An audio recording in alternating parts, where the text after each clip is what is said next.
महाभारत एक ऐसी कथा जो धर्म, कर्तव्य और बलिदान की गाथा है। यह कहानी है हस्तिनापुर के राजा शांतनु और उनके पुत्र देवव्रत की, जिन्होंने एक ऐसी प्रतिज्ञा ली जिसने कुरुवंश का भविष्य बदल दिया। यह है भीष्म की प्रतिज्ञा की कहानी। शांतनु देवी गंगा के चले जाने के बाद अकेले थे। एक दिन शांतनु घोड़े पर सवार होकर नदी किनारे टहल रहे थे। तभी उनकी नजर सत्यवती पर पड़ती है, जो नाव खे रही थी। वह उसकी सुंदरता से मंत्रमुग्ध हो जाते हैं।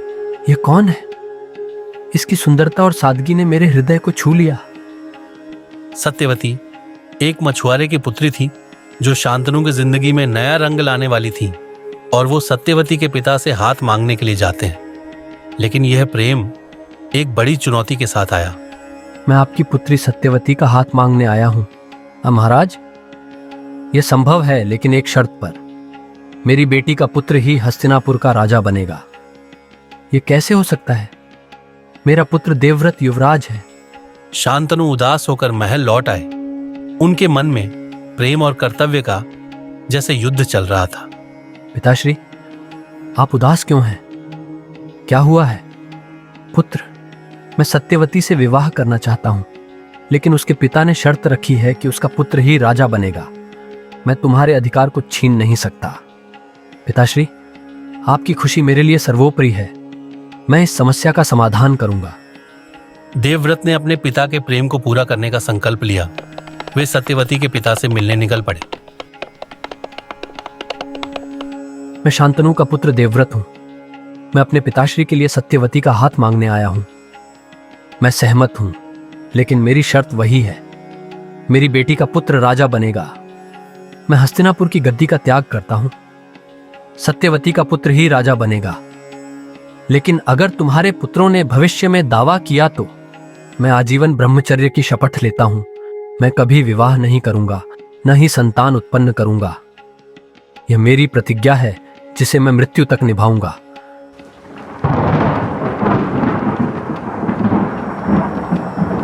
तुम भीष्म हो। तुमने एक भयानक प्रतिज्ञा ली है। इस प्रतिज्ञा के साथ देवव्रत भीष्म बन गए।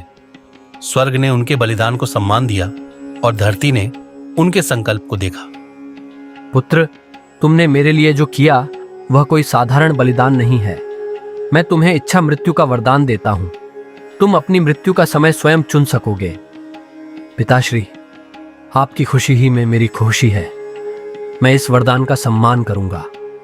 इस तरह भीष्म को एक ऐसा वरदान मिला जो उन्हें अमृतत्व के करीब ले गया। लेकिन यह प्रतिज्ञा कुरुवंश के भविष्य को बदलने वाली थी।